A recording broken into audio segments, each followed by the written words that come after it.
Olá, pessoal! Eu sou Laura Perucchi e esse é o Let's Talk New York, um podcast sobre a vida no exterior e também sobre a vida em Nova York. E hoje a gente vai falar sobre casamento na gringa.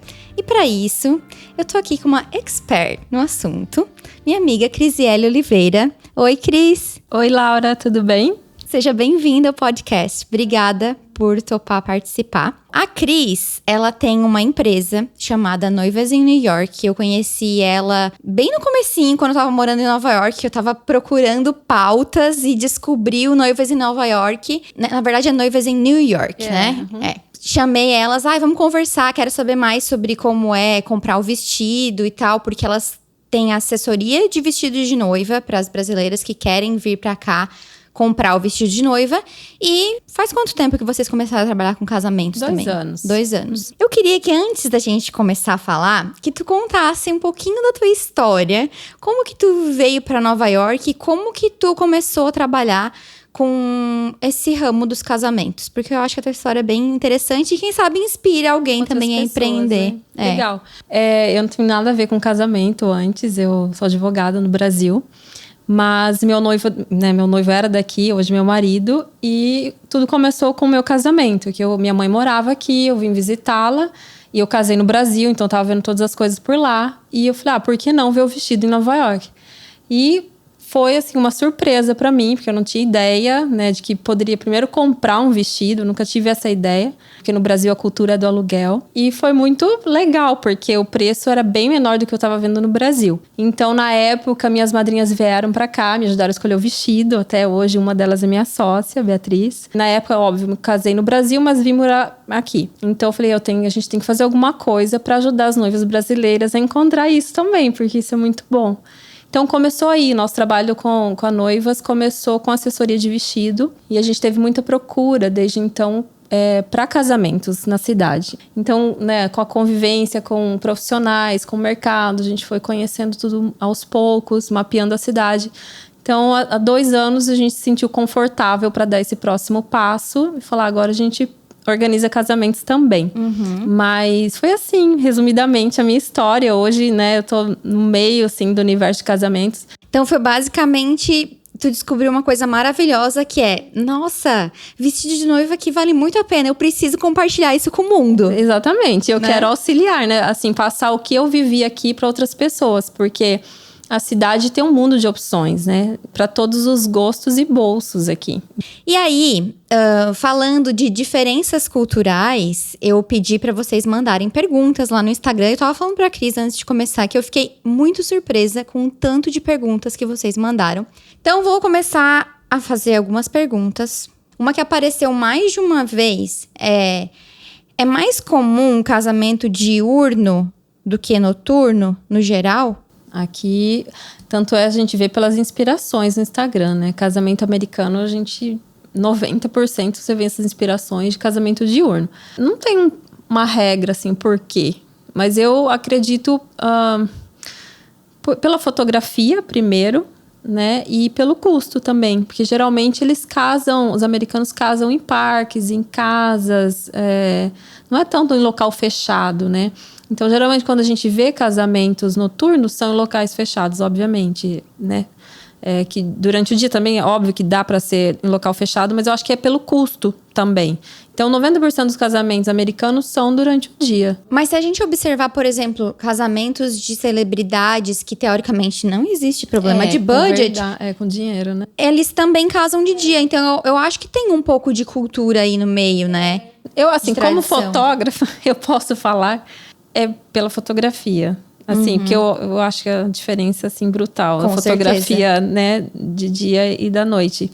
Mas, assim, uma coisa, já vou te contar uma experiência. A primeira vez que eu fui num casamento aqui. Ai, conta. Eu nunca fui num casamento aqui. Ai, gente, é uma Me história convidem. bem engraçada, assim, porque eu nem noiva eu estava. Eu tava namorando ainda, meu esposo. Me convidou, né? Falou, vamos num casamento comigo. Ele foi convidado como ser padrinho do casamento. Então, nunca fui no casamento. Era numa tarde de verão linda.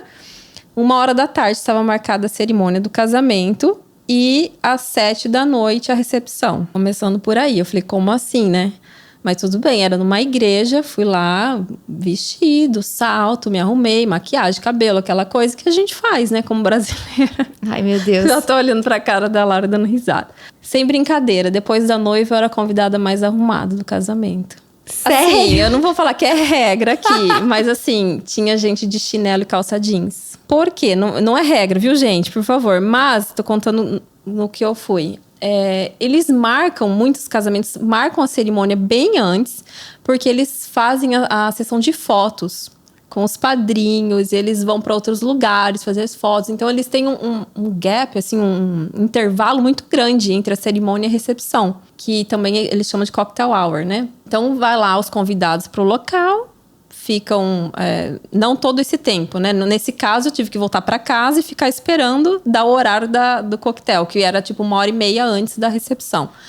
Então, meu marido foi lá com o bridal party, que foi com os padrinhos na limusine, foram tirar fotos num parque, passaram a tarde, daí foram num hotel, que geralmente os noivos arrumam hotel, assim, tipo, quarto de hotel.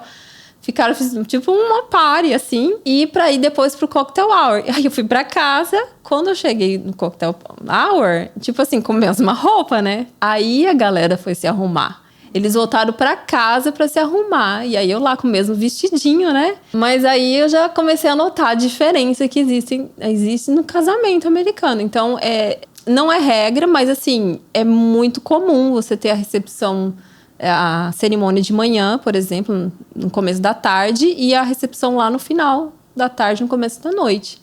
Sobre isso, eu até vi uma pergunta, né? Sobre vestimenta no casamento. Sim, eu quero já falar disso, mas eu queria só fazer uma observação, porque aqui, eu ainda quero fazer um episódio só de costumes daqui, mas uma das coisas muito forte nos Estados Unidos é a questão de tem um horário pra começar e tem um horário pra terminar. Tipo, quando tu recebe um convite aqui, geralmente vai ter a hora pra começar e a hora pra terminar. A minha pergunta isso também acontece em casamento? Com certeza. Tanto é porque você aluga o lugar do casamento por hora.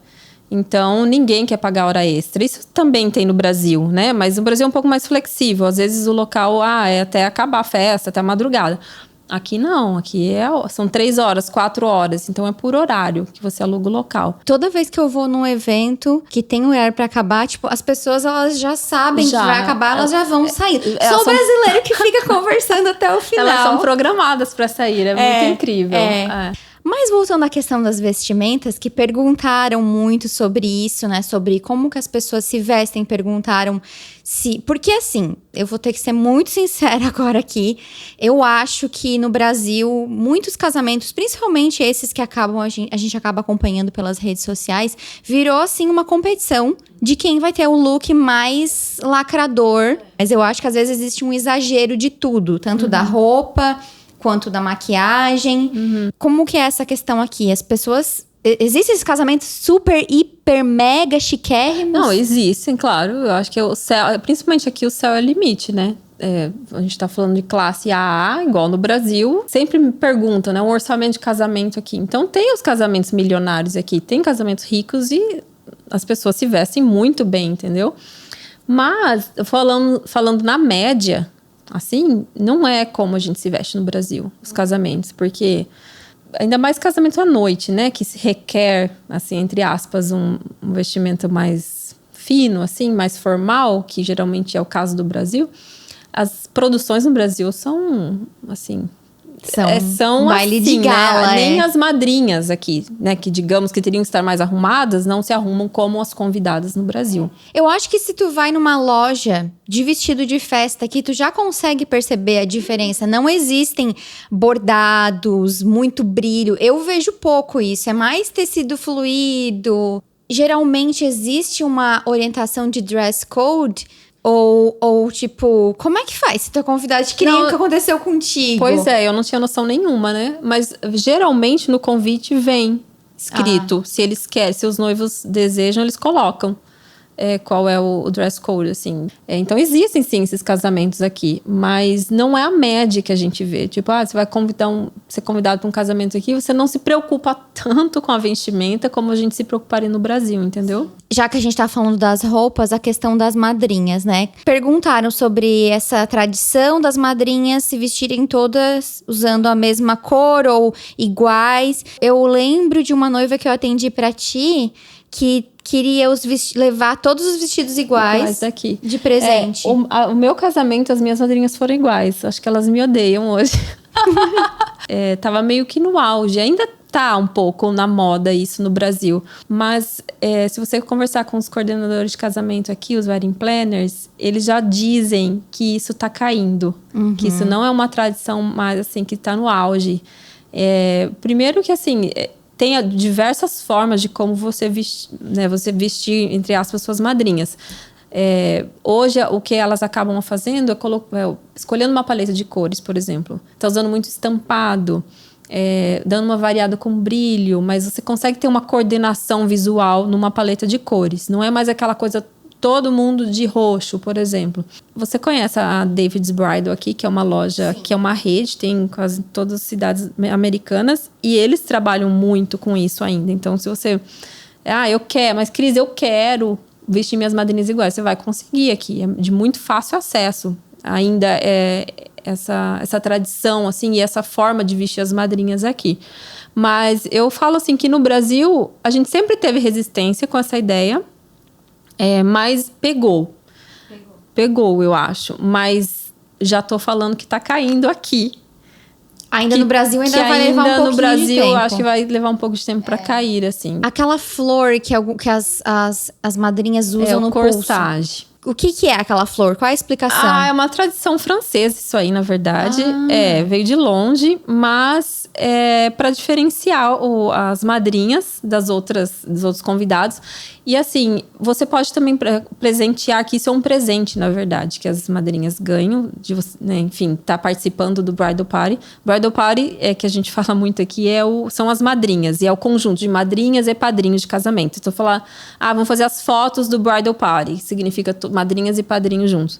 Então, isso serve para identificar quem é madrinha, e também se você quer dar para sua mãe, para sua avó, para pessoas assim chegadas, também pode ser usado o corsage. Então é como se fosse um mini buquê, talvez, porque também tem a opção de mini buquê, né? As madrinhas usam um mini buquê. Quem não quer usar um mini buquê, usa o corsage. Ainda falando dessa questão de cores, de vestimentas e tal, eu vejo que aqui, que outro dia eu tava saindo do parque e passei por um casamento, né? Tava saindo bem na hora que os noivos estavam saindo da igreja e tal. É muito legal ver essas coisas. Linda, né? E aí, as madrinhas estavam todas de branco. Então, aqui não existe me parece que não existe essa coisa de a ferro e fogo, só noiva de branco. Eu vibro quando eu vejo madrinhas de preto, madrinhas de branco. Eu acho lindo. Isso é totalmente tradição. E às vezes no Brasil eles acreditam que é azar, sei lá eu, que... E branco também é outro tema, de vestido de noiva é outro tema para ser discutido, né? Porque o que significa o branco, né? Aquela pureza, aquela coisa... Enfim. Meio ultrapassado, se a gente pensar, entendeu? né? Na simbologia, né? Às vezes a própria aliança também, sabia? Que tem uma... Outro dia eu tava vendo os stories de uma pessoa que eu sigo, ela tava explicando por que ela não usa aliança e o que a aliança significa. E quando para pensar, tipo, a vontade de jogar a aliança na parede, na verdade. Só pra dar uma breve explicação, que eu me lembro agora, meio de possessão, de a mulher pertencer ao homem, de ser aquela coisa marcada. É meio machista, assim. Não quer dizer que significa isso, mas a origem disso é machista. E por que na mão esquerda? No tempo dos romanos, eles acreditavam que existe uma veia que liga o dedo esquerdo, a mão esquerda... Ao coração? Ao coração. Olha. E é a veia do amor. Bonito isso. Entendeu? Então, enfim, mas por quê, né? Não existe uma regra também de você usar... Porque, por exemplo, na Colômbia, eles usam na mão direita. Na Rússia, também é na mão direita. Mas, nossa, até me perdi onde a gente estava. No negócio do branco. Do branco. Eu acho que é super tradição e sei lá, é uma quebra de meio tabu, assim. Por que não pode usar o branco? Porque a noiva tem que ser o destaque. Madrinha de preto. A minha sogra usou preto no meu casamento. Eu acho que se eu fosse outro tipo de noiva, teria tido um ataque lá entendeu? No dia do casamento. Mas, gente, ela tava linda e ela se adorou, e o vestido era lindo, enfim, tava todo mundo muito feliz. Por que não? E ela não é brasileira, né? Só Minha pra deixar sogra claro. não é brasileira, então ela nem me perguntou, na verdade. Eu posso usar preto? Porque na cultura dela, na cabeça dela, não tinha isso nessa barreira. Então, ela nem tinha que me perguntar se podia usar. Mas assim, por isso que eu falo que é muita coisa na nossa cabeça. E eu acho que o Brasil tem muitas barreiras quanto a isso. A gente recebe muitas perguntas de novo sobre isso. Eu acho que cor é uma coisa assim que não vai por tradições. Se você gosta, faça. Quer todo mundo de preto? Eu acho lindo. O importante, eu acho que é seguir os teus princípios, os teus gostos. Exatamente. E não se É o seu deixar, dia. Se deixar pautar só porque falaram que não pode tradição, preto, né? Exatamente. Aliás, a gente falou de aliança, perguntaram em que mão que se usa. Então, aqui tem o costume de usar o anel de noivado, né?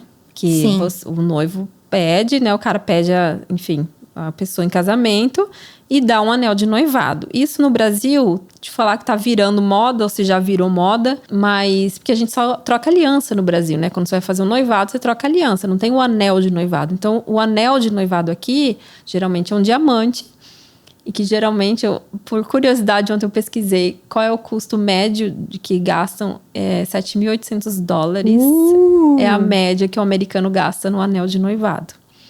Então, assim, quanto mais caro, maior é o seu amor, entendeu? Ai, gente. Exato. Essa é a linha de pensamento.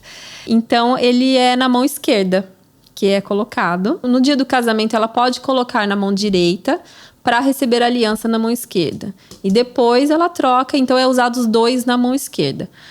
A aliança, tradição também. Ela recebe uma aliança no dia do casamento, além do anel de noivado. A mulher, então, tem 2 anéis. 2 anéis. Então, ela vai primeiro. É como se estivesse mais perto do coração. Essa é a explicação que eles dão. Então, vai o wedding band, a aliança primeiro, e em cima o anel de noivado. Olha, na mão esquerda. Na mão esquerda. A título de curiosidade, sabe quanto que o americano gasta em média no casamento aqui? Conta. $44 mil. Isso é muito dinheiro? Porque, assim, $20 não são R$20. Exato. Então, se você fosse calcular $44 mil, você faria um casamento? na minha cidade, sim. Sim. Aham. Aí. Eu acho tá que vendo? faz. Eu acho que depende muito de onde você mora, né? Sim. Mas $44 mil em Nova York... Não é nada. Não é nada, né? É a média do país, né? Então, a gente não tá falando da região aqui. Tem uma pergunta bem legal. Quem é que já assistiu o filme de Sex and the City? Que Clássico. a Carrie vai casar com o Mr. Big. Acho que... E vai se lembrar que na véspera... Tem um jantar maravilhoso, que eles chamam de Rehearsal Dinner. Inclusive, foi no Budokan, lá em Chelsea, um restaurante maravilhoso. É realmente uma tradição? Sim, é uma tradição, o jantar. Porque, assim, o que eles fazem nesse dia é que o bridal party, os padrinhos e todo mundo que está envolvido vai ensaiar. Então, tem um ensaio, ou na igreja, ou o lugar que for. E depois eles têm a recepção. Uma pré-festa de casamento com os íntimos. E é bem bacana o significado, assim, porque eu acho que você foi noiva também. No dia antes a gente tá tão nervosa, tão estressada, assim. Então já poder receber esse calor e, sabe, e reunir pessoas próximas, eu acho que é bem gostoso. E já que a gente falou disso, perguntaram dos discursos. Sempre tem discurso no casamento? Quem é que faz? Sempre tem. E lá da noiva tem a Maid of Honor, que é a madrinha de honra. Então, além das madrinhas, uma delas, você escolhe uma delas, geralmente é a irmã ou, enfim, a melhor amiga, que chama Maid of Honor. Essa é a que faz o discurso, representando as madrinhas. E do lado dos meninos tem o best man, que seria o melhor amigo. Então, também ele que faz o discurso. Então, tem o discurso dos dois. E em todos os casamentos tem esse best man, Maid of Honor? Sim. Sabe? Falando de modo geral, sim, ela é escolhido. E daí, para diferenciar, essa madrinha pode usar um vestido diferente ou um buquê diferente. Porque daí, todo mundo na festa vai saber quem que é a Maid of Honor ou Best Man. Mas eles não são necessariamente um casal. Não. Não, isso é importante falar, porque no Brasil, geralmente são os casais, né? De padrinhos. Sim, aqui não. aqui não. Não, aqui as meninas talvez nem conheçam os meninos. Que legal, porque às vezes rola uma exclusão dos amigos Total. solteiros, né? Total, muito. Porque às vezes, assim, também estão namorando e aí a noiva não quer chamar porque vai terminar, sei lá, vai que termina e é padrinho do Gente, casamento. Olha entendeu? só, do meu casamento, 3 casais não existem mais. Ah, você viu só? Ui, credo, eu acabei de me dar conta Você tá disso. vendo? Uma tradição aí que a gente nem se liga, né? Porque, tipo, né? Essa é uma tradição americana que eu acho legal. No meu casamento eu fiz isso. Eu chamei amigas minhas e o Felipe, enfim, né? Outra cultura, outro país. Como que ele ia chamar, entendeu? Os caras que ele nem conhecia lá no Brasil. Fizeram uma pergunta aqui bem legal sobre a tradição de usar um item velho, um item emprestado e um item azul. Essa tradição realmente existe? Existe e é bem seguida pelas, assim, enfim, famílias tradicionais, né? Geralmente, assim, o item velho é algo que, uma joia de família, algo que pode ser passado, enfim, né, na família. O item emprestado pode ser, sei lá, o véu de alguém que já passou na família. E o item azul é aí que a gente vê sempre nas inspirações. Ou é sapato, ou é uma coisinha do cabelo. Tem até... É bem engraçado. Sabe aquela meio que a cinta liga? Aham. Aquela... Gente, é super polêmico isso aqui. É que você nunca foi num casamento aqui, né?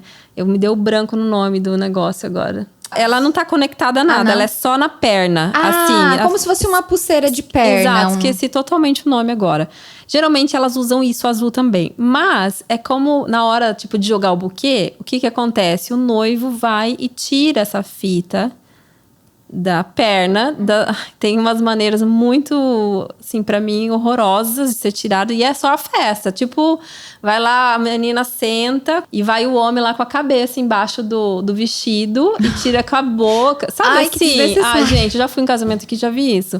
E isso aqui, ele joga pros meninos. Tipo, igual como se fosse o buquê pras meninas. Ai, não gostei. E horroroso. Horroroso. E isso é uma tradição. Só que totalmente... Uma tradição bem machista. Machista, só que tá super caindo também. Ai, que bom. Total, Ótimo, maravilhoso. Também outra coisa aqui sobre tradição de vestimenta e costumes. Reparo que em vídeos que muitas noivas ficam com véu durante a festa também. Isso é alguma tradição? Não. É mais gosto. Bom, eu casei sem véu. Eu também. As recepções, porque perguntaram assim, no jantar os lugares são marcados como no sul do Brasil ou não como no resto do Brasil. Eu nem sabia que existia essa diferenciação entre o sul e o resto do Brasil para marcar lugar. Mas até aproveitando esse ponto aqui, eles marcam o lugar e assim... É jantar ou é mais finger food, coquetel? Não, é jantar que isso jantar? acontece. Porque o coquetel, que ele geralmente precede o jantar aqui, é o finger foods, todo mundo tá em pé. E é a hora do coquetel. O coquetel é uma música e finger foods. É isso que caracteriza o cocktail hour aqui. E depois é pro jantar. E assim, 90% é com um lugar marcado. Então, você chega na recepção, tá lá... Tem uma mesa com... Daí tem várias formas de colocar isso, né? Na disposição. Mas você procura o seu nome e daí já vai estar o número da sua mesa. Mas existe a busca por wedding planner? Ou é como o Brasil que o povo acha que só rico contrata? Perguntaram isso. Eu não acho que no Brasil só rico contrata. Porque, na verdade, é um profissional de muita importância no dia do casamento, um planner. Mas no dia do casamento é uma coisa que foge do seu controle. Você é a noiva, você está se arrumando, você não consegue estar em todos os lugares para ver o que está acontecendo.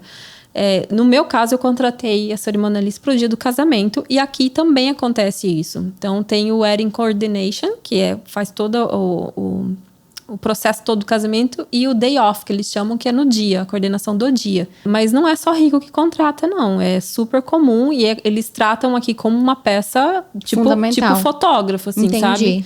Bacana. E preços variam muito também, depende da área que você mora. E, inclusive, isso é uma coisa muito legal de falar, quem pretende fazer Destination Wedding. Porque esse não é um profissional que você tem que economizar. Destination Wedding é uma coisa assim que a pessoa tem que conhecer muito o local. Não é um dinheiro, você fala, vou gastar. Primeiro que não é uma fortuna, como muitos pensam, né? E eu acho que é algo que vai é um ponto-chave. Isso que eu diria, um ponto-chave numa cerimônia, pro sucesso de um casamento. Eu voto pela maior valorização dos prestadores de serviços. Né? Só uma pergunta sobre Nova York, que perguntaram aqui. Vi que alguns se casam no topo do Empire State. É algo aberto para qualquer casal ou é algo limitado? Assim, eles não... Até no site oficial deles tem essa informação. Eles não fazem eventos. Tipo, não vai com 20, 30 pessoas para casar lá, que não vai rolar. Mas eles não impedem. Por exemplo, se for um casal com uma celebrante... Eles não vão impedir de casar lá. Entendi. Só que você vai ter que casar com um monte de turistas ao lado. Só que eles abrem um concurso uma vez ao ano. Olha! Que é no Valentine's Day. Para casamentos lá. Lá acontecem muitos pedidos de casamentos. E até eles dão a dica no site. Chegue por volta das 9, se eu não me engano, das 9 da noite a 1 da manhã, que é aberto. No piso 86, se eu não me engano, tem um saxofonista tocando. E que daí você pode pedir uma música e tal. Então, eles dão essa própria dica no site deles. E provavelmente esse horário é menos muvucado, né? Porque as pessoas tendem a ir durante o dia e no pôr do sol. Exatamente. Pra gente encerrar, eu queria saber, na tua opinião, né? De que trabalha com isso já há bastante tempo. Quais são as 3 tradições que tu mais gosta e que tu acha que poderia ser implantado no Brasil? Eu acho que essa aqui, dessa da escolha das madrinhas e dos padrinhos, é algo que eu acho que tem muito significado. Eu acho que as tradições devem ser mantidas se elas têm significados, né? Eu acho que essa vale a pena a manter. Eu acho que o rehearsal dinner seria muito legal e para dar uma relaxada antes do casamento. E a terceira... Eu acho que essa coisa, assim, o casamento americano, ele é um pouco menos formal. Aqui a gente tem muito aquela coisa de fazer você mesmo, né? O DIY, que todo mundo ama essa coisa, assim. Então, você conhece a Paris City, que é a loja de festas aqui. Sim. Lá tem uma seção só de casamentos, que você compra até o buquê ali, né? Sim. Então, você compra muita coisa e aqui as noivas fazem muitas coisas. Então, eu acho que essa mão na massa, essa coisa de fazer talvez algo mais simples, mas com mais significado. Às vezes no Brasil parece muito uma indústria disso, sabe? Não que aqui não seja, mas aqui a gente tem mais essa pegada, assim, de faça você mesmo. Então, até número de pessoas no casamento, que eu sei que muitas pessoas perguntam disso, o que é um casamento grande aqui? O que é? Acima de 100 pessoas, 150 pessoas, é um casamento grande aqui. No Brasil é um casamento pequeno. É um casamentinho, né? Então tá, eu só queria que tu falasse para as pessoas um pouquinho dos serviços que vocês prestam, como que as pessoas podem encontrar vocês, entrar em contato, pedir orçamento, elas não mordem, tá, gente? Não, gente, a gente explica bem direitinho. Obrigada primeiro pelo espaço. A gente presta assessoria de vestido de noiva e casamentos. O vestido, a maioria das nossas noivas, das nossas clientes moram no Brasil, estão aqui a passeio. Um dado muito legal que a gente sempre fala é que 99% das nossas noivas compram o vestido em um dia, pelo trabalho que a gente faz antes da noiva vir para cá, que é um mapeamento das lojas junto com ela, analisando o orçamento, analisando o estilo dela. Então, ela vem aqui com uma compra muito focada. Então, é por isso que dá um resultado assim. E o casamento também, é só mandar um e-mail pra gente, com dúvidas. A gente sempre posta no Instagram lá nas janelinhas de perguntas, que a gente gosta de saber também o feedback das noivas. Porque às vezes elas acham que é um horror de caro, que não é nossa, né? E pra surpresa de muitas, fala, gente, tá mais barato que no Brasil. E dependendo do casamento que você quer fazer, dependendo do vestido que você quer comprar, é mais barato. Então, casamentos, a gente recebe muitos casais que renovam votos, muitos casais que só querem casar no civil. Isso é uma coisa muito legal de falar, porque é aceito o casamento civil aqui, de turistas. Então, vamos fazer um casamento diferente, não quero gastar no Brasil, vou para Nova York, vou fazer o casamento no civil e você valida no Brasil. É algo muito simples de ser feito. Então, isso chama-se elopement wedding, né? Isso está super já... É muito feito na Europa e aqui nos Estados Unidos. E no Brasil tá chegando essa ideia agora de elopement. E também atendemos casais que moram aqui, claro, né? Que são casamentos um pouco maiores. Mas, enfim, que a gente tem uma rede de contatos de profissionais e com a língua, né? Que facilita muito a vida de todos, com o idioma. Bom, eu vou falar o Instagram de vocês, que é @noivasny. E lá tem o site, tem um e-mail de contato, vocês podem mandar DM, tem inspirações. E às vezes as meninas fazem uns concursos culturais aí, ó. Que olha, já tive 2 casais que ganharam pelo meu blog, foi, né? Tem pé quente, hein? Eu tenho pé quente. E se vocês quiserem saber um pouquinho, quiserem ver na prática, vocês podem ir lá no meu blog e pesquisar por renovação de votos, porque ano passado a gente fez, vai fazer 1 ano. E tem o vídeo, as fotos, toda a produção das meninas, foi bem especial, então dá pra vocês terem uma ideia também, vale muito a pena. Então, dei uma olhada. Que tem desconto, né? E tem desconto também. Vindo pelo blog da Laura. Vão lá, mande um alô pras meninas no Instagram. Então tá, gente. Obrigada, viu? Obrigada pelo espaço. Imagina, mais uma vez. Obrigada. Foi muito legal. Espero que as pessoas tenham gostado. E é isso, gente. Também me acompanha lá no Instagram, Laura_Perucchi. E a gente se vê no próximo podcast. Tchau! Tchau!